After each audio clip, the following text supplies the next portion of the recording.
El presidente Rafael Correa, al anunciar una consulta popular simultánea a las elecciones presidenciales 2017, precisó lo siguiente. Veamos. Usted, como el que sabemos, ¿no? Tiene pues sus millones en paraísos fiscales, va a decir que no nos hace caso. En todo caso dirá que será para boicotearlo, y que es para boicotear a Lasso y a Nebot. Mire, lo que más nos conviene como movimiento político es que se presente Lasso, el seguro perdedor. Pero para que no queden dudas, podríamos dar un plazo. O sea, que se diga: ningún funcionario público ni autoridad de elección popular puede tener capitales ni empresas en paraísos fiscales, y no será inhabilitación o destitución inmediata, pero tendrán un año para traer sus capitales, desinvertir en paraísos fiscales. Y se acabó el lío. Vamos a ver qué dice. Guillermo Lasso, buenos días, bienvenido a Contacto Directo. Muy buenos días, Alfredo, gracias por la invitación. Si usted me lo permite, yo quisiera comenzar expresando mi solidaridad con el pueblo norteamericano que ha sido víctima de otro ataque terrorista y de odio. La solidaridad con aquellos padres de familias cuyos hijos están involucrados injustamente en esta amenaza. Yo creo que no solamente golpea al pueblo norteamericano, yo creo que nos golpea a todos y yo quiero expresar esta solidaridad. Yendo al tema, volviendo al Ecuador, es evidente que el presidente saliente está leyendo las mismas encuestas que leen todos los ecuatorianos. Sabe que va a perder las elecciones en el 2017 y sabe también quién va a ganar esas elecciones.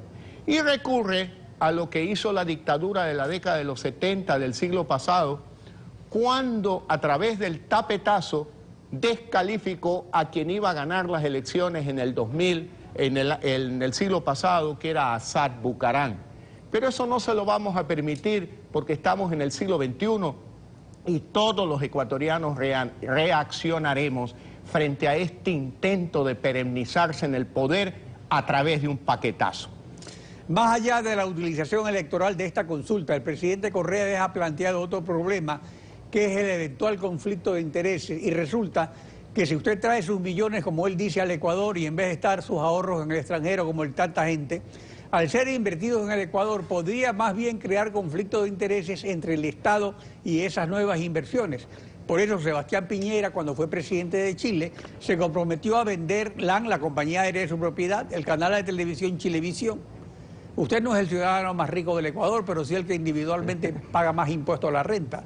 Al margen de esta consulta, ¿había previsto algo respecto a sus inversiones en el Ecuador para que eventualmente no exista conflictos de intereses con el Estado? Vamos en orden, Alfredo. En primer lugar, un pacto ético no puede ser planteado por alguien que no es ético.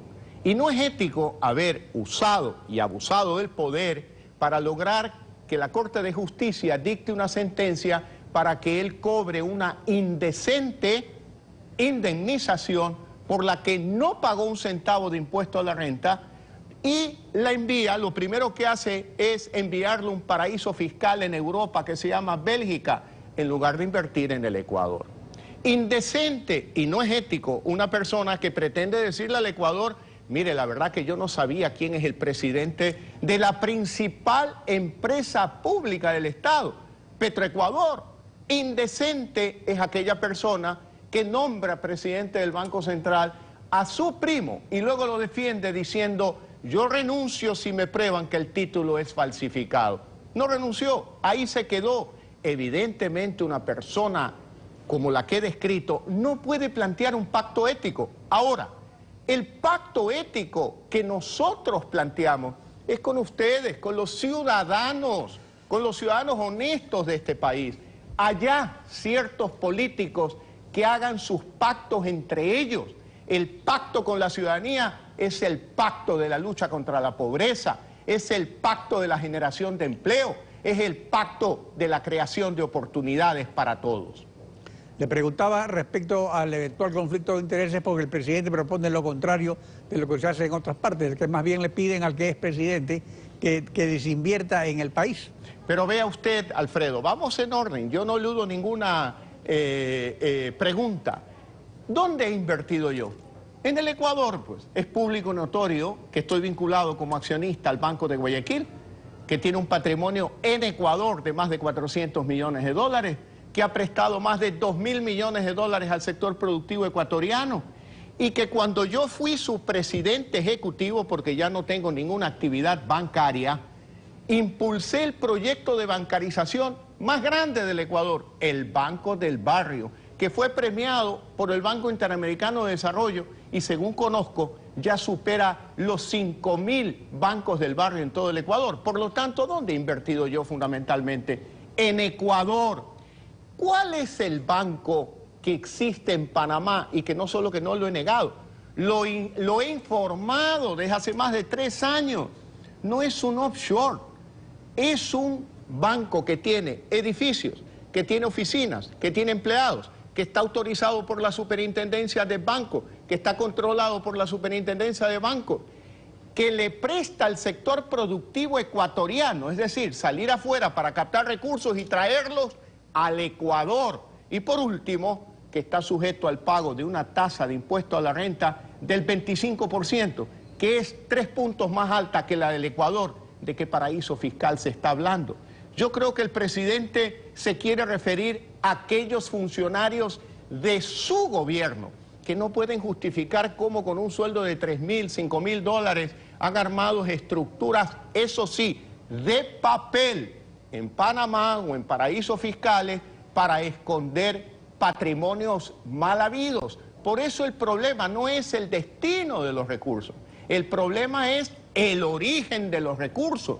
Porque una persona como yo, que ha actuado, como se conoce, por más de 45 años en el sector privado, que es el más grande pagador de impuestos como persona natural en el Ecuador, que son públicos y notorios cuáles son mis ingresos, pues obviamente yo tengo derecho a administrarlo como lo crea conveniente. El problema son los funcionarios correístas, que poquito a poco están apareciendo y que, sin duda alguna, no tienen cómo justificar los patrimonios que han creado con sueldos de 5.000 dólares o de 3.000 dólares mensuales.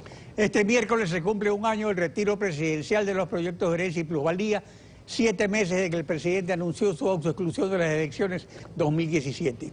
Esto fue visto como un triunfo por la oposición, pero ahora el presidente Correa en 6 meses ha logrado que la Asamblea le apruebe 3 leyes de urgencia económica, elevando impuestos, va a volver a presentar los proyectos de herencia y plusvalía.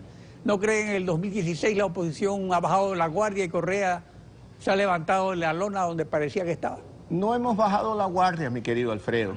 Apenas faltan ya 11 meses para que termine el correísmo en el Ecuador. ¿Y en qué estamos trabajando? En la contrarreforma tributaria, que la tenemos ya casi lista, que implica simplificación y reducción de impuestos para devolverle a la familia ecuatoriana, devolver a los emprendedores ecuatorianos cerca de 3.000 millones de dólares al año en el exceso de impuestos correístas. ¿Para qué? Estimular la inversión, la generación de empleo, la creación de oportunidades, que no lo comprenden, no entienden que el modelo estatista, a través de 26 correazos tributarios en 9 años y medio, ha producido la crisis que vive el Ecuador, la pérdida de empleo que vive el Ecuador. ¿Qué hay que hacer entonces? La contrarreforma. Y todo en su momento, Alfredo. Las calles era la alternativa el año pasado. Yo creo que hoy la alternativa es prepararnos para gobernar, porque el 84% de los ecuatorianos quiere un cambio en el Ecuador. Y quiere un cambio porque está sintiendo la pérdida de empleo, el incremento de costo de la vida, como hablaba con una casera del mercado del Comité del Pueblo en Quito. Antes se vendían 10 manzanas por $1. Ahora apenas se venden 3 manzanas por $1, si es que se venden. Porque me dicen de lunes a viernes han caído las ventas en los mercados y algo crece el sábado y el domingo. Por lo tanto, es evidente que el correísmo se le acabaron las ideas y las pocas que tenía han conducido a la crisis en el Ecuador. Por lo tanto, la oportunidad de los ecuatorianos del cambio llegará en febrero del 17 para a partir de mayo aprobar esta contrarreforma tributaria. Si como niño en juguetería quieres seguir molestando a la gente con ese impuesto a la herencia y la plusvalía, ecuatorianos, no se preocupen, que a partir de mayo del 17 ustedes tienen en sus manos la voluntad del cambio. Y ahí haremos aprobar en Asamblea Nacional la contrarreforma tributaria a estos correazos tributarios del correísmo. Guillermo Lazo, gracias por su participación en Contacto Directo. Gracias, Alfredo.